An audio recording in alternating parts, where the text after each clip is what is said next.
So in past years, we had a Cornell professor, Bob Johnson, who does our Rake Tah studies, and I'll just speak briefly. So the way we monitor what's happening with both the native plants in the lake as well as milfoil is, go ahead and, I can click on this, can I? Yeah.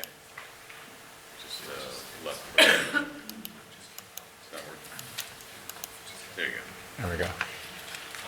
I'm trying to remember the exact number of sites.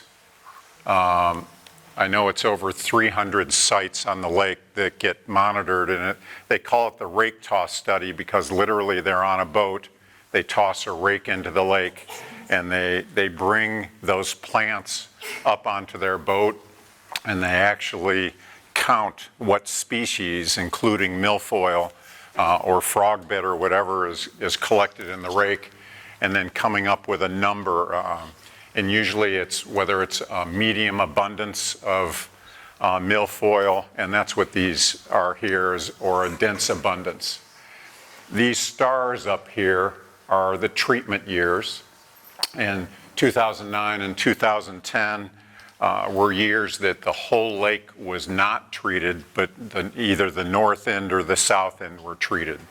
So real good years to look at are some of these years, maybe 2014, 17, and 19. And I think you can see that, that on treatment years, and again, this is looking at percentage of sampling sites that had milfoil. And you can really see that on those years that were treated, it knocked down the milfoil. And in particular, we can look at these years, in terms of the medium and dense, how many sites had medium and dense milfoil. There weren't any after the treatment this year. And the ones that even had milfoil present, maybe even one or two plants, were only 33%. Whereas in 2018, 93% of those sampling sites had milfoil, and 23% had dense. Questions on that slide? Because I think that's a very important slide to look at. So the take home is that the chemical treatment really does work quite amazingly well. And the timing of the treatment is important. And I think that the main thing that we're struggling with now is, do we want to keep using Renovate? Do we want to keep doing chemical treatments? And I think one of the things that, that we all think fundamentally is we would love not to do it. We would love not to treat our lake with chemicals to knock down the milfoil, but right now that's our best option. This is just a slide. These are all the sampling sites around the lake where they sample again, both natives and milfoil. You can see in 2019 the white is really low density, and then as the color goes up to yellow, orange, and red, and you can see that the north end of the lake is the part of the lake that has the highest density of milfoil.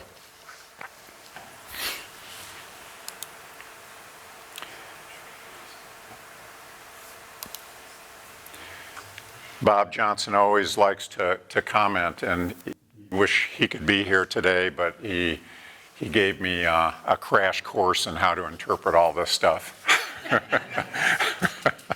But all this is really showing, and he always makes this point, is that Cazenovia Lake has an abundant species of different plants, and he likes that. He's a biologist and recognizes that this is what keeps our lake healthy. This is what keeps our fish population healthy. And the problem with something like milfoil is it starts to take over the lake. And one of the things that he's shown in these slides many, many times is what starts to happen as we don't treat the lake is milfoil just starts to become a greater and greater part of this pie chart and starts to consume and knock back our native species. And so when we treat with renovate, what we're really seeing is that the other plants thrive, and almost all of the other plants in the lake are not nearly as invasive and not nearly a problem in terms of recreation use of the lake. I think I'm going to move on. So the next one would be that Cazenovia